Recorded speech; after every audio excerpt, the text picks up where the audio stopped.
Hey everyone, welcome back to the channel. This is Stuart Victor Echo 9, Charlie Foxtrot, and on this channel we cover lots of things to do with portable ham radio, POTA, portable DXing, even contesting, and the odd interview like we have today with none other than the legendary Salty Walt. And if you haven't read this book, and I hope it's coming up on the screen, if you don't have this book in your library, make sure you run out and get it. And I know, well, we're going to talk about it. You got a second book coming. But anyway, ladies and gentlemen, without any further ado, here's the legendary Salty Walt, K4OGO. If you don't know this guy, I have no idea where you've been hanging out. Walt, welcome to the show. You're making me blush, man. Unbelievable. Yeah. Hey, thanks, man. This is an honor to be here with you, Stuart. There are a few people that I watch and enjoy on YouTube, and you are one of them. Being a ham radio guy myself, I have a hard time watching. I don't know if you might be the same way. A hard time watching some other ham radio YouTubers. And I think what's really, it's not, I guess I want to say it's a bad thing, but frustrating thing. You see a lot of the same thing over and over again. And I don't want to watch somebody else's POTA activation or whatever. And it's flooded with that. And I'm a DXer.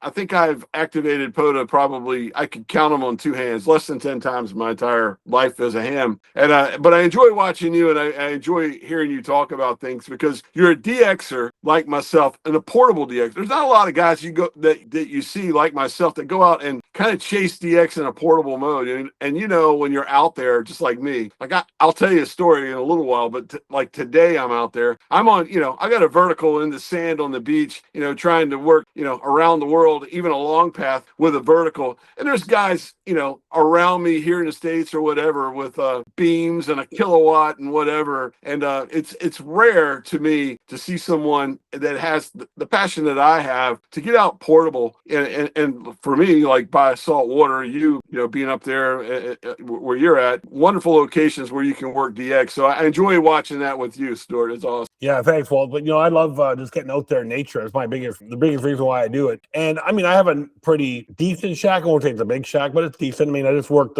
Lebanon for the first time with my real call. I worked them with WWA and contest calls before, but never with my own call. And from the home shack here. But I do really appreciate getting out and playing portable radio. And I don't do a lot of POTA myself too much anymore. Not just because the price of fuel is like $1.80 a liter here. So it's with my 2005 Tundra, that thing drinks gas. I just like you, just rather go to the local park here. It's on the beach, set up for the day, and call CQ and have a blast. But how did you get into ham radio and eventually end up doing portable DX? Because I mean, ham radio's got so many avenues that you can go down. Yeah. What got you interested in ham radio first? Because I know you came from the 11 meter kind of world. Yeah. Which I have a story to tell you about on President Radio. Remind me to tell you that story. All right. Tell me how you got started in ham radio, and then eventually getting into the portable DX. What excites you the most about that? Well, my gateway, I've told this story before, my gateway to radio, I was a kid. This is in the very, very early 70s. I lived I could look out my bedroom window on the second floor. We had a road in front of us, and the beach was across the street. So I lived right on the beach. And I would listen to radio at night, and AM radio, medium wave.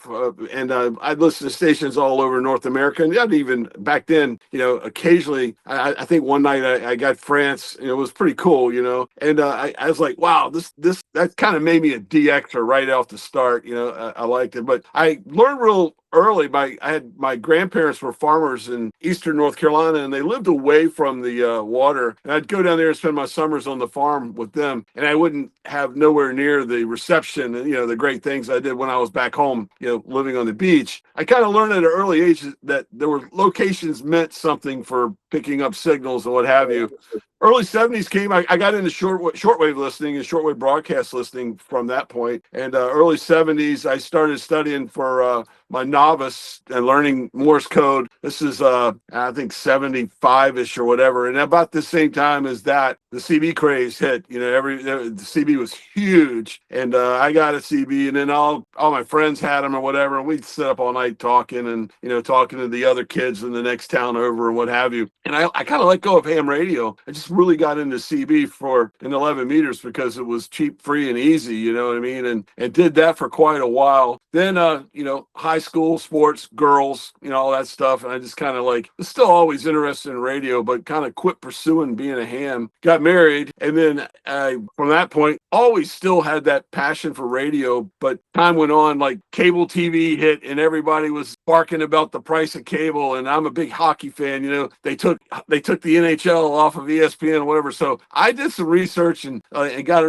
to an old surplus store and I built my own C-band television dish out in the backyard, so I'd watch CBC and all the Canadian channels because they were open and not scrambled here in the States where everything was. So I got into tinkering and experimenting with that. And then as an adult, after my child kind of moved out and went on and started his own family, in the back of my mind, I still always wanted to be a ham. So 7 or 8 years ago, I just said, that's it. Studied, and I did here in the States, I did the tech and the general at the same time. And then it was a general for quite a while. But then when I travel a lot for work, and I knew I was going to be going back and forth to Poland for a couple of years, and I had already started the YouTube channel. And to operate over there at in Europe, to have full privileges, I needed the extra. So I studied, passed the extra exam, and that got me into that. So that's kind of, in a quick stage, I call it the radio experimentation. I love radio from way back. As far as being a ham, I went through those stages where I started learning code. I think the best thing that ever happened is when they dropped the code requirement, because a lot of guys that wanted to be hams that just, like me, maybe an attention deficit or whatever to learn. Yeah, so that's how I got to where I'm at. To get the channel going, it was funny. I work as a field engineer. I work in design.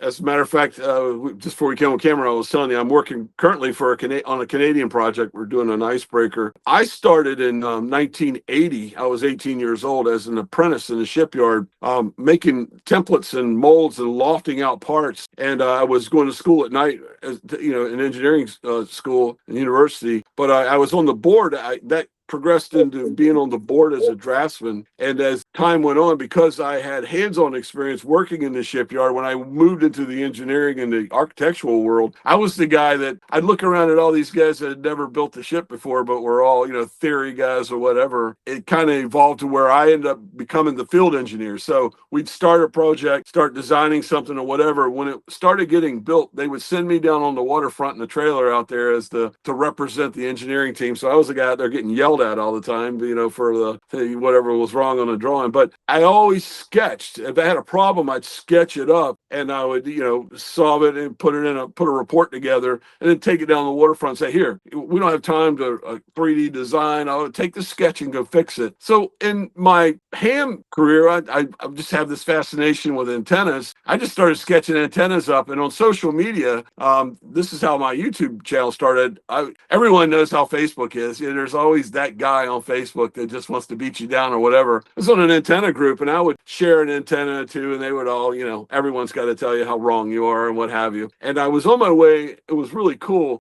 We had a project in Kauai, Hawaii, and my boss said, hey, man, we're going to send you over there for a month. You cool with that? I'm like, am I cool with that? A free trip to Hawaii for a month? So this is right when I was thinking about starting a YouTube channel, I was like, man, I'm going to be on an island in Hawaii. I'm taking a little QRP radio with me, and I'm going to build a vertical antenna. So I sketched this thing up and I put it on this group. And not only this one guy, but there was everyone was just beating me down how dumb I was. I didn't know what I was doing. I should build a dipole or whatever. And I'm like, no, listen, I operate by the ocean all the time. I know what a vertical can do by the ocean. So I go there and I said, you know what? My first activation, first time out, I'm going to go on the beach with I had a 5-watt Zygu X5105. I go out there, I built a little quarter wave vertical I went to the Walmart there and bought an old fishing pole and a mop handle, and I drove the mop handle down, took duct tape and taped it all up, and started making amazing contacts on it. And the video was pretty cool. And then I shared the video on that Facebook antenna group just to say, nah, nah, nah, nah, nah, nah. You know what I mean? That's kind of how it was. I didn't think it would happen as quick as it did. The video kind of blew up. And I was like, wow. When I got back home to Virginia Beach, I was like, I'm just going to keep doing that. And I'd sketch up another antenna and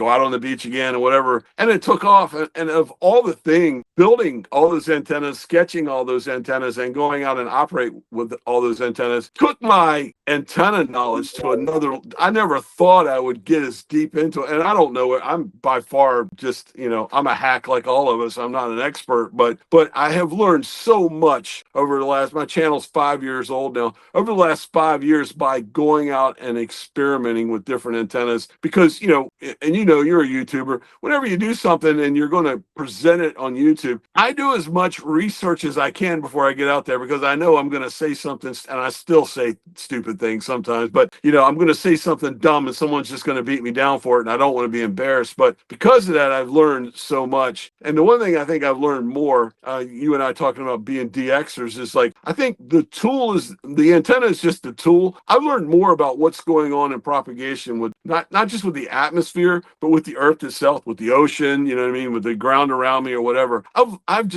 It's just an invaluable tool, resources that I've learned by doing. Yeah, we had that conversation this weekend in our little chat group that I belong to around the WPX contest around, how am I working?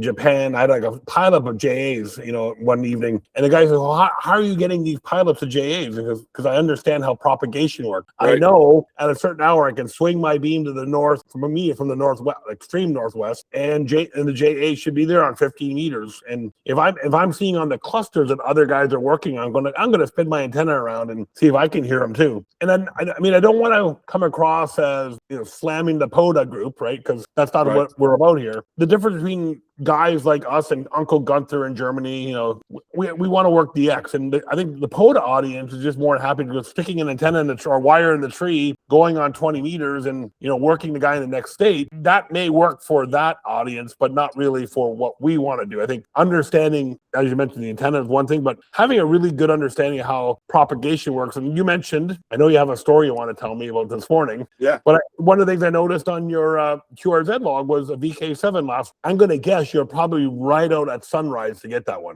I was. It's funny, and you're leading into what I wanted to tell you next. This morning I got up. I was on the beach before dark. Before it was still dark. His sun wasn't up yet. And I took the Res system, the Res Scout, the telescopic Res Scout thing, and put it up simple, easy. And so I got out there. It was just an amazing day. And it was one of the best portable days of my life. I'm not exaggerating. And I only made 6 contacts. Those 6 contacts were bigger and better than me. And I hate it, like you said, I don't want to tear down the POTA people. But when you see a POTA guy, I might have made 150 contacts. You know what I mean? It's like, I don't want to make 150 contacts in the United States and Canada. I want to make 6 on the other side of the world. One of my 6 today was a long path contact with a vertical antenna. I had 5 contacts, and I was out for a little over an hour and a half. I had 5 contacts to VK2. I had one to my friend VK4OGO. He's up in the northeast side, in however the Aussies say cons. He was up there. I spoke with a guy, I believe, over another VK4, a VK, and then some VK6s in Western Australia, Perth. There's what was funny is I looked at the MUF, the maximum usable frequency. We weren't quite there yet when I first put the antenna in, and I went to 14238 where the Southern Cross net was, and it was dead. So I just keyed up and said, this is Kilo 4 Oscar Golf Oscar. Just checking the frequency. Anybody on frequency? And then boom, JK6 DRK. He comes right back to me. He says, "Hey Walt, I'm just listening in, waiting for the net to open." And right off the bat, Western Australia. I'm talking to Perth. Well, I had 100 watts, but so that was cool. But as the morning progressed, the band was coming alive. For vertical antenna, this is the biggest and the best contact I've ever made.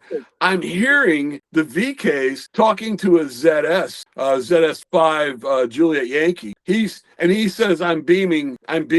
he was beaming long path. It ended up being long path to me, but that was direction. He was beaming to them, and I could hear him. So as I got a shot in the net, I said, "Hey, I'd like to take a chance." I said, "This is going to be I don't know if he can hear me, because I know he's got some power and a beam, but this is K4OGO, ZS5 Juliet Yankee, long path to me, but do you copy?" And then there he came back to to me. You know, I can hear you. You're about a 2x3. You're down in the noise, but I hear you. I hear you well. And I said, well, you're a 5'1". He goes, thank. And we had the conversation, so I knew he could hear me because he said, oh, thank you for the 5'1", you know what I mean, or whatever. And it's like, man, I've got goosebumps talking about it now. I'm talking long path, like all the way over Australia and all the way back around to South America with a vertical on the beach. Those moments to me, making 6 contacts in an hour and a half and experiencing those moments, I don't think there's a POTA park in the world that I could sit at for an hour and a half and make, I don't care how many contacts. And like I said, nothing against POTA. I think POTA's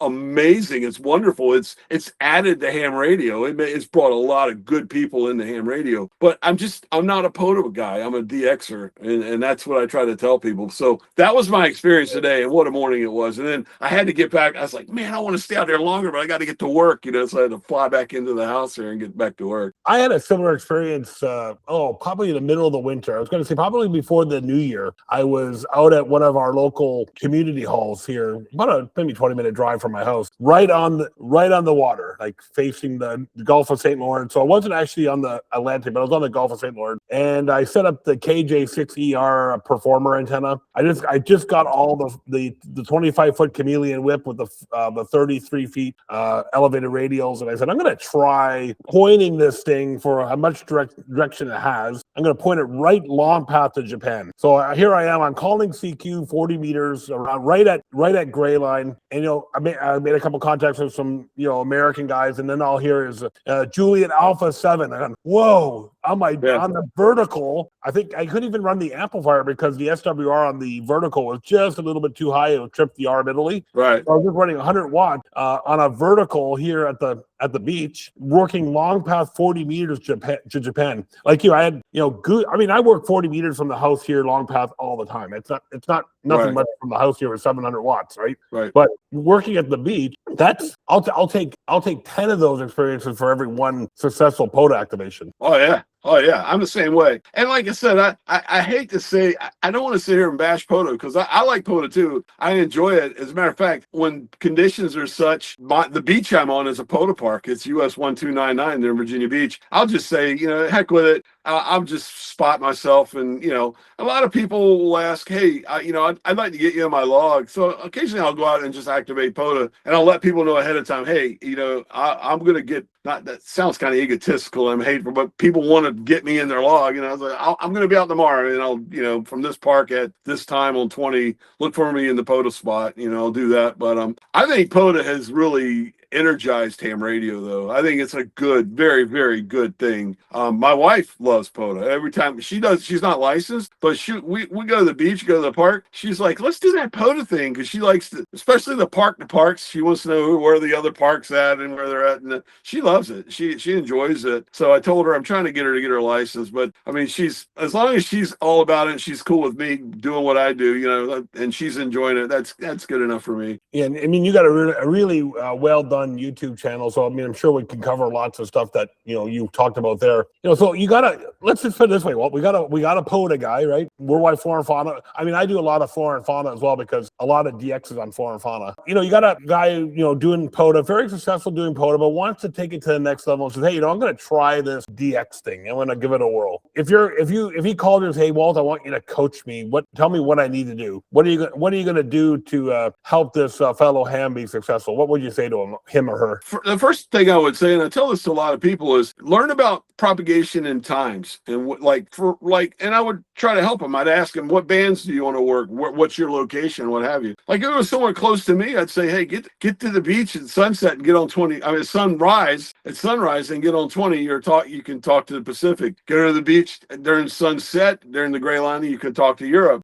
The other way around, late afternoon, just before the 10-meter band dies, you're moving west again. Maybe that you can make a Australian or ZL New Zealand contact, or to Hawaii or what have you. I think learning propagation is more important than learning an antenna. The other thing I tell so many people this, I cringe when I hear this. I get this comment all the time on mine, is like, my go-to and the only antenna I will ever use is an in-fed half wave, or the only antenna I'll ever use is the POTA performer, or whatever. You've probably seen me. I get frustrated with it. I'm like, geez, man. I mean, look, there's no antenna. There is not one antenna that is the greatest antenna in the world. I always say there's a lid for every pot, and every pot goes on a different stove. You know what I mean? And so I think that's what I would try to tell someone that wanted to work DX. I say start learning about band conditions and propagation and what time and where certain signals are, and then sort out the antenna that you want to use. And don't stop at one. Use different ones, because like a week and a half ago, I went out with an Envis antenna, and I'm like on the beach. And I'm like, I'm a DXer. What the heck am I doing with an Envis antenna? At the same time, we were going through the middle of a G2, almost a G3 solar event, and the bands were dead. And I learned a lesson that day that the absorption rate and when the solar winds are like that, things on a angled signal is horrible. That's what's not happened. But when you're going straight up, you don't have that absorption of the signal like you do. So Envis in the middle of a storm, a geomagnetic storm, Envis is the option, man. I went up through and back down, and I'm talking around me, 400 or 500 miles around me, and these guys are telling me I'm 5'9", 10 over. They're 4'4" and 5'1" to me, because they're coming in at at an angle, and I'm doing the Envis thing back to them. That's a lesson I only learned a week and a half ago. You know what I mean? So always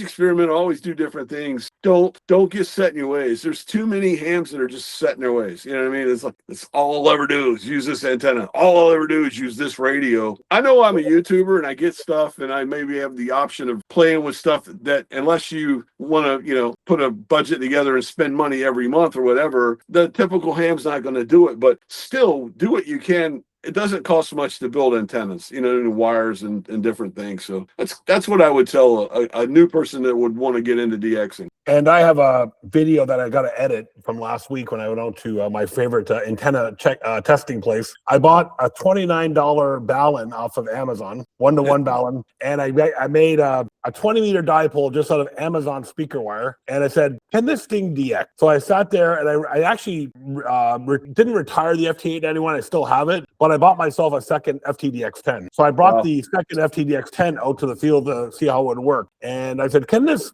cheap $29 Amazon antenna, I think it was $40 all in when I factored in, speaker wire and parts. And I made 500 and some odd contacts that day. 50% of them were to within the US, because I was doing POTA. And the other 50% were outside of US. So some Canada, not a lot. But what really shocked me was the 5 Russians and the Lithuanian, the Latvian. I'm going, I'm on a $29 balun. I just picked a Chinese, and my buddy in Israel is messaging me saying, that's a voltage balun. Make sure you got a choke on it. I said, well, I got a choke on it. No worry, I'm good. You don't have to spend a ton of money on an antenna if you understand how propagation works and what's the right band to be on. And the other thing too, Walt, I want to comment on around that is also understand how the frequencies work. I see many since we're picking on the POTA crowd, which we're not intentionally doing, but that's what we can use that as a kind of a common denominator. I'll see a lot of POTA guys go on 40 meters, for example, and spot themselves on 7255. And it's great if you want to work within the US, but you're not going to work Europe because they're not allowed to work there. That's a great point. Outside of their their allotment in that region, I think it's region 1. They can't work above 7,200 there. So understanding how, if you're getting into DX, understanding how propagation works, but understand what frequencies can the DX stations work as well. Now, most of the general class license, you're good, except for maybe a little, most of 40 meters and maybe some on 80. But I can't see the casual guy going out to do DX wanting to, do 80 meter or 40 meter DX unless they're trying to prove something like I did that night, going out and doing 40 meter long path. You're going out during the day and working 20 meters from the beach like you do. Yeah, and getting to that point when you're talking about the bands, that's a lesson I learned by doing as well. One of the cool things I was fortunate work-wise was I was in Poland, back and forth in Poland for a little over 2 years. And I'd go there for 2 months at a time and then come back to the States for a month, which reset my CEPT thing where I didn't have to get a Polish. I could stay Sugar Papa stroke K4OGO. But when I was over there and listening to, like, let's take the 40 meter band, which, ends at 7,200 over there. And what's what's going on. It's a different band. The 40-meter band in the United States and Canada compared to the 40-meter band in Europe, it's apples and oranges almost. It's just the way it is, because I wish I had learned that Invis lesson that I learned a week and a half ago, 3 years ago when I was in Poland. I would have put an Invis in the backyard in Poland and just bounced and filled my logbook up with the rest of Europe. You know what I mean? It was, that was around me, because I was 100 miles from Germany, but to me, that was DX. You know what I mean? It's a different country, a country that, I wouldn't have worked as much here in the States. I agree with you. Learning the bands, it's really, it's key. It really is. And when to use those bands. Yeah, the timing is important. Like we're getting into the summer here, so we know that the 10-meter band will probably fizzle out for the summer. Yep. So you're going to go 15, maybe on that cusp of fizzle, or maybe 15 meters to me is my favorite band. I call it the magic band. I love 15 meters. I'll stay on 15 meters. I've done Parks on the Air activation where I've been on 15 meters for 6 hours straight, like nonstop. Where everybody else every train squeezes into 20. Like it's like a contest weekend sometimes when the POTA guys are out there, and 15 is wide open globally and no one's on it. Yeah, I love 15. Last weekend during the contest, I worked 15 more than any other band. I was like, because what are you're at 340. I'm at 5 local time right now. Yeah. You're at 5 coming up on 4 local time. This is Europe time right now on 15.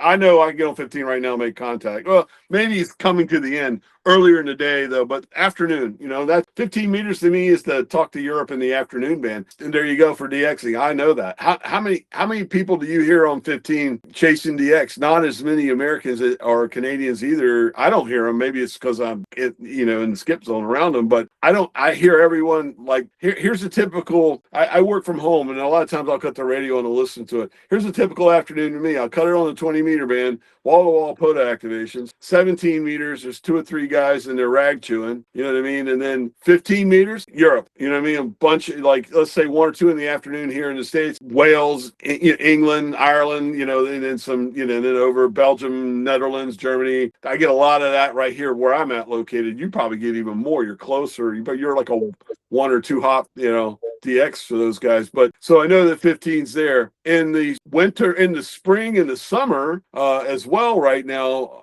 if I want to talk South America, 10 meters right now, where we're at in the cycle, it's great. But just as you said, by 2.5 months, 2 months from now, the absorption of 10 meters is going to be so horrible that I probably won't make a contact on 10 meters from June all the way to September. You know what I mean? It's just how it is. So yeah, learning the bands, that's another thing for DXing as well. Yeah, even just a couple hours ago before we got on the call, I was just watching the cluster and I saw OD5, I can't remember his suffix, but I said, let me go see if I can hear him. Spun the 21-295 and he was just 20 over here. So I gave him a call and he picked up another guy first, and then I gave him a second call and he picked me up right away. He said, "What are you running?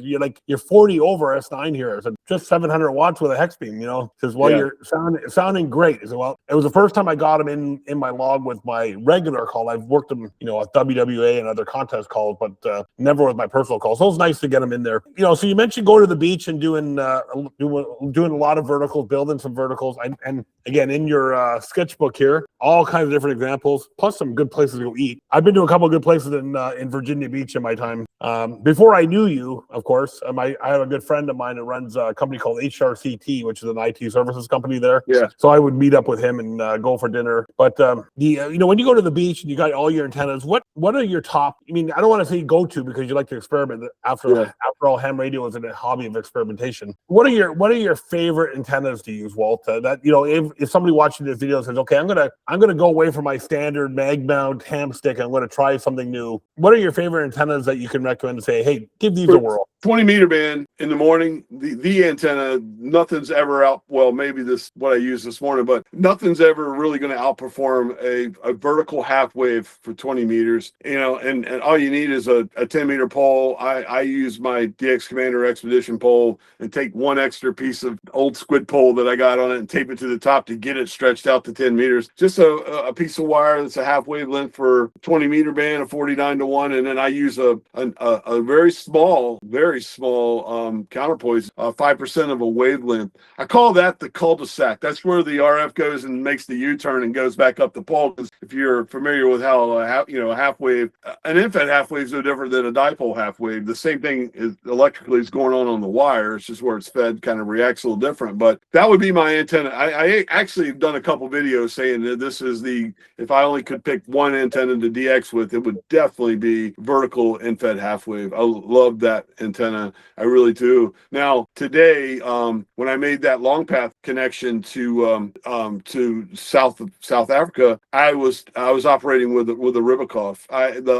The res has this new 4-to-1 unknown that you screw on top of the feed point, and then I had the 25-foot stainless steel whip that I put on top of that. So basically, I had 25 foot of driven element with a 4-to-1 under it. I had my FT991, the Yaesu, tuned it right up, and I was just banging. It was awesome. It was a great. I would have made a lot more contacts. Getting back to DXing and portable, I would have made a lot more contacts. I opened the net up and talked to a couple people, and as soon as I did, someone spotted me, and because I saw the spot that I was on, that I was on 14238, and then because it was the net, it just filled up with people with beams and power and whatever, and I was like, I give up, you know what I mean? Because everyone was, I mean, you want to talk to, you're in West Virginia, you don't want to talk to Walt in Virginia, you want to talk to these guys in Australia, and a lot of that happened as well. But so the Ribikoff was probably a number 2. That thing was surprising as well. It's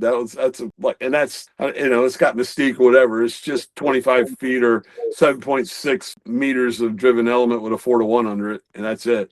I had 2 counterpoise on that, and both counterpoises were 10 meters long each. So I had 20 meters of wire in wet sand. I mean, I was literally 1.5 meters to 2 meters from the water.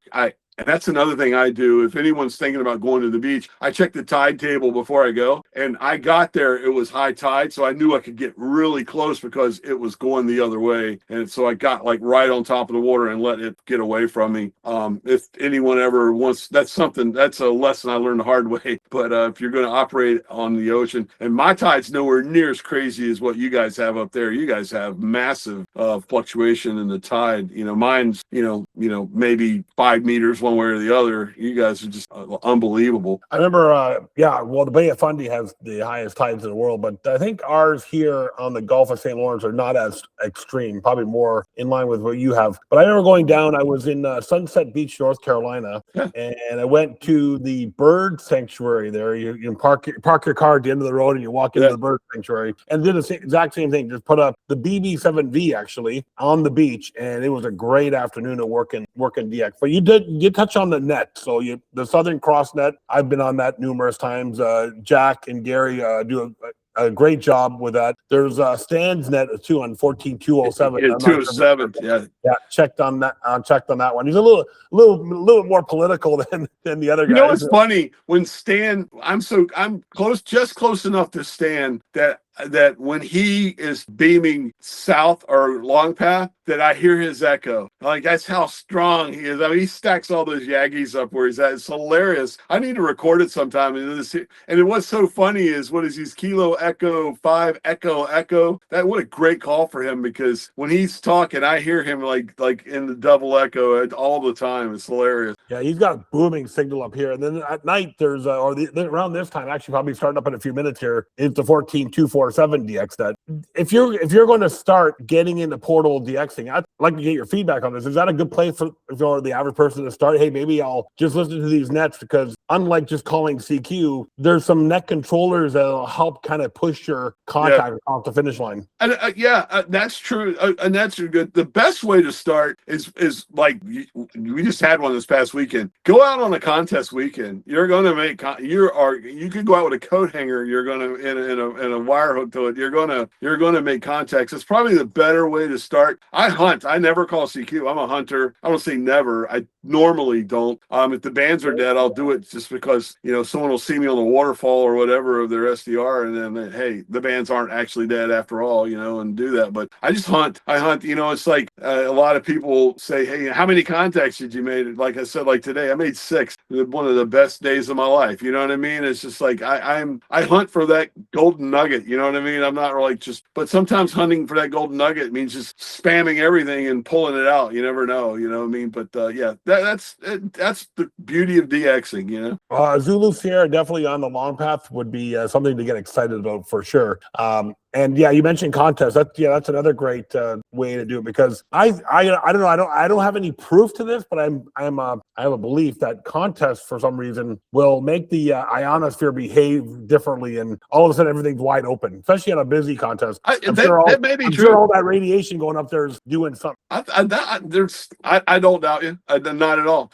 You know what? That is the thing, especially from what I tried so hard to study what's going on with saltwater and radio signals. And do you know that there's science to be learned there still? No one knows. I have learned more from like oceanography text than I have from ham radio text about what saltwater's doing, the radiation, you know, when a radio signal's hitting it. Yeah, I think same with the ionosphere. There's something's going on when, like you said, on a weekend like that, when there's so much up there and so much happening. I don't know, maybe the signals are bouncing off each other or whatever. Maybe there is something there's true to calling it a cloud warmer or whatever you want to call it, the signal. But contest propagation, that's what I call it. You know, but you know, I can sit here, every 5 nights in a row and listen for JAs on 15 meters. The other thing about a contest too, those stations are out there, especially a contest like what did we have a few weeks ago? The ARRL DX contest, where the DXers are supposed to work North America. Well, all those DXers have got their beams pointing towards North America, so there's some advantage. There's some advantage to that too. I agree 100% that, you know, contests, you don't have to participate in the contest. And I know there's some very vocal people who do not like contests, but if you want to go and hunt for new prefixes or new countries,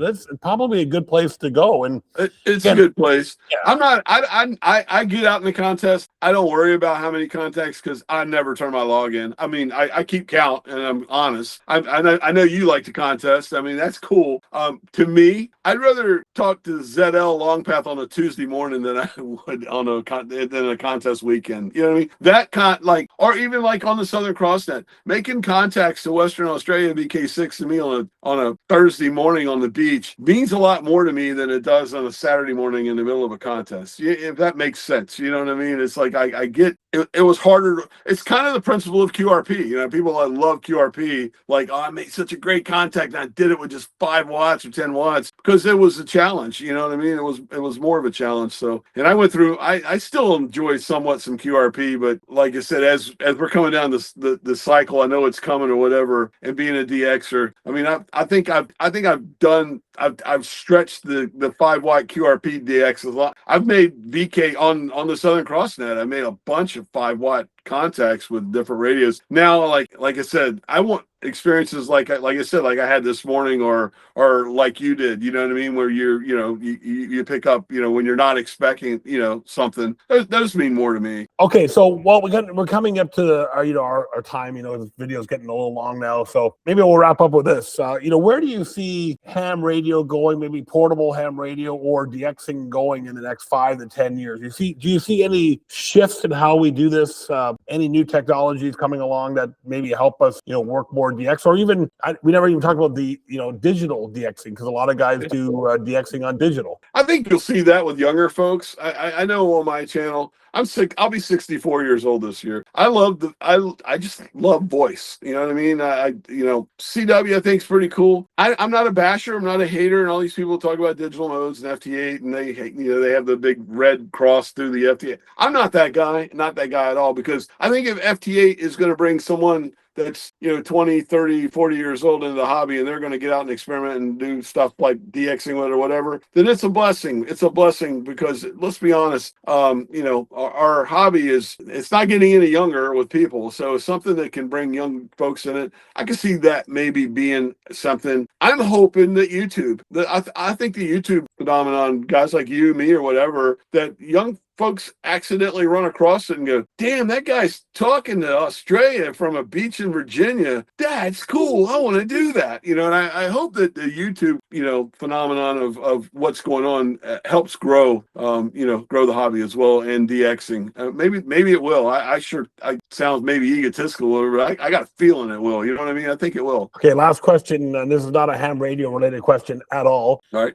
What's your favorite place to go to eat in the Virginia Beach area, Portsmouth, Virginia Beach, Norfolk, whatever, and why? Okay, it's called Fish and Slips. It's right out the door across. There's a marina right outside my house here. At the end of the pier on the marina, it's called Fish and Slips. My wife and I go there once or twice a week. Everything there is local, fresh cooked, local Chesapeake Bay crabs. I love it because I can sit there. I can enjoy a cocktail or adult beverage. I don't have to drive. It's right there by me. I know the staff there now. I go there so much that I would have to say Fish and Slips is my number one. My gem when I'm on the road, the one place that's a center block building in the middle of nowhere that's got the best chowder ever is on the north side of the Mayport River in Jacksonville, Florida. It's called Chowder Ted's. It's in my book. It's just a little painted up center block, but I forget what chapter it's on, but that's probably one of my favorites because it is just a dump hole in the wall that has some of the best seafood you've ever had. Yeah, so don't forget to go get your book, Salty Walt's Portable Antenna Sketchbook. I got mine on Amazon. I'm sure you can pick it up at Amazon. ARRL website, I think, houses as well. Oh, I forgot. You got a new book coming. Tell me about the new book. Yeah, the book's called Salty Walt's Next Level Portable Antenna Sketchbook. It looks a lot like that. The cover's going to look somewhat similar to that, except it's I've got a vertical moccasin on the cover, and that's what it's about. Building. That book is a great book for building. You know, every vertical I could think of is in there. You know, there's the infed half wave and dipoles and all that. The book calling the Next Level, it's more about the next level of portable antennas, kind of like, you know, beam forming, a half square, you know, using stuff like a half square, a vertical, a driven element with a reflector, a driven element with a director, both 3-element verticals that you can build portable. I got sketches for them in there, and then using stuff like you said, you have a hex beam. Hex beams are in there, moccasins, you know, just stuff like that. It's kind of like that book is my experience. If you've noticed, if anyone's watched my channel over the last 6 months, I've built everything. I mean, I built, all kind of crazy, wild, you know, different beam type antennas, and yeah, there. So all that's in the book with the sketches as well, with hopes that people that got the first book and got into building portable antennas will now take it to the next level. You know what I mean? And learn. I learned a lot from putting that book together and going. I built every antenna. Or in the back of the book, there's a few purchased antennas. Like I have a portable hex beam for 10 meters that I bought. I love. I wish I could find someone that made just a 20-meter portable hex beam that folded up and fit in a bag like that 10-meter does. But yeah, so that type of antennas are in the book. Yeah, I got a Buddy hex here that I bought a year and a half ago that I haven't even. I deployed it once in my yard here just to see if I can get it to work. I've never taken it out in the field. So one of these days I'm going to have to do that. But Walt, thanks for coming out and joining us today. Don't forget to head over to Amazon and get the book here. Highly recommend. I'm going to be doing a lot of antenna building this summer. That's my goal. Instead of driving around to all these different portable POTA places because of the price of gas being too high, just going to go to my usual antenna testing place and place some portable ham radio, kind of like what you do and that kind of what Uncle Gunther does too. You know, to the same spot and just play some radio. Walt, I'm sure if anybody wanted to reach out to you, you can check out the YouTube channel just by Googling his call sign and go to his QRZ page. And I'll say thanks for coming out and doing this. I really appreciate taking some time out of your day to come and talk to us and sharing your thoughts about portable ham radio. I really appreciate it. Thanks, Stuart. It's great. I was looking forward to this. A fellow DXer, somebody that gets it. It was good to be a part of that. I've enjoyed talking with you, man. Thanks so much. And I promise the next time I'm calling CQ contest and you call me, I won't say no USA. No, that's okay. I laugh. I was laughing. I was at the Club Shack when we were doing that. I think if you'd have heard K4OGO, you'd have known it, but I was using the club call as well. So I can't remember what contest it was, but it was no USA contest. I think it was the French. It was a French contest. Yeah. Coupe de Ref. That's right. That's right. Yeah. Anyway, well, thanks again, my friend. We'll see you guys in the next video. We got all kinds of good stuff coming up. So make sure you like, comment, subscribe, do all that normal stuff. I usually don't ask you to do that, but just do it this time. And we'll see you guys in the next video. See you later, everyone.